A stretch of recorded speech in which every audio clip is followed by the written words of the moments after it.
सबैलाई स्वागत छ है त मेरो डे 1 ट्रान्सफर्मेसन सिरिज। हिजो भने चाहिँ हिजोको के अरे भिडियोमा 30 डेज च्यालेन्ज गर्छु भनिरहेको थिएँ। त्यसको चाहिँ आज पहिलो दिन। आज चाहिँ मर्निङ ड्युटी परेकोले बिहान चाँडो उठेर फ्रेस भएर ड्रेस लगाएर अनि बल्ल भिडियो खिचेँ। भिडियो किन पहिले खिचेन भन्ने कुरा महत्त्वपूर्ण छैन। महत्त्वपूर्ण भनेको मेरो डे 1 सिरिजको मेरो ट्रान्सफर्मेसन सिरिज कसरी चल्छ भन्ने कुरा महत्त्वपूर्ण छ। ड्युटी जान हतार भएको थियो, त्यही भएर लाइट साइट बन्द गरेर अनि ढोका खोलेर ड्युटी जानलाई निस्किन्छु।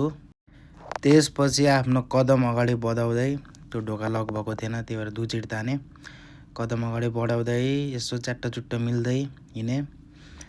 अनि आजको मौसम चाहिँ यस्तो छ, पानी परिरहेको छ।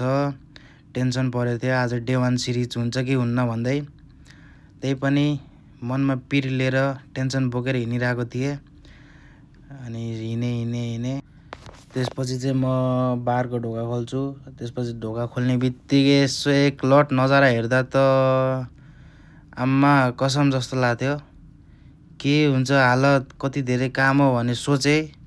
अब डे 1 को त पानी परेको बेलामा त्यो टेन्सन छ छुट्टै। अब काम धेरै भएको बेला यो टेन्सन लिएर भए पनि अब काम गर्नै पर्यो। त्यसपछि काम गर्न अब अगाडि बढ्छु। यो चाहिँ हाम्रो बार, यस्तो छ रक्सी। अब हेर्दै कसरी सुरु गरौँ भन्ने सोच्दै चाहिँ गिलास मार्न लागेँ।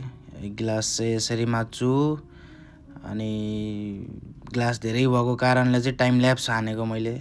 अनि यता भिडियो गर्दै उता खाने बेला भयो। अनि यो चाहिँ मेरो फर्स्ट मिल ब्रेकफास्ट। अनि खाँदा चाहिँ अब मेरो एउटा पार्सल आएको थियो, पार्सल लिन जान्छु।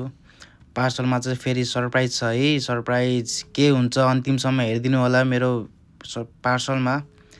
अनि अनबक्सिङ गरेँ। त्यहाँ निस्क्यो प्रोटिन र क्रेटिन। अब हान्नुपर्छ ट्रान्सफर्मेसन सिरिज खतरनाक तरिकाले। Stay tuned for more, okay.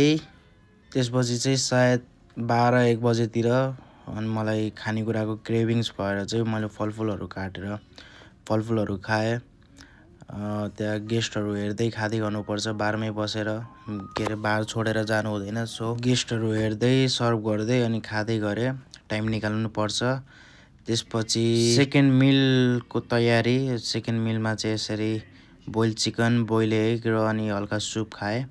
झापझोप duty भ्याएर चाहिँ ड्युटी सायद 5 बजे थियो ड्युटी भ्याउँदा। अनि झापझोप ड्युटी भ्याएर ड्रेस चेन्ज गरेर फ्रेस भएर चाहिँ अब क्रेटिन लिएर चाहिँ अनि त्यसपछि जान्छु म जिम।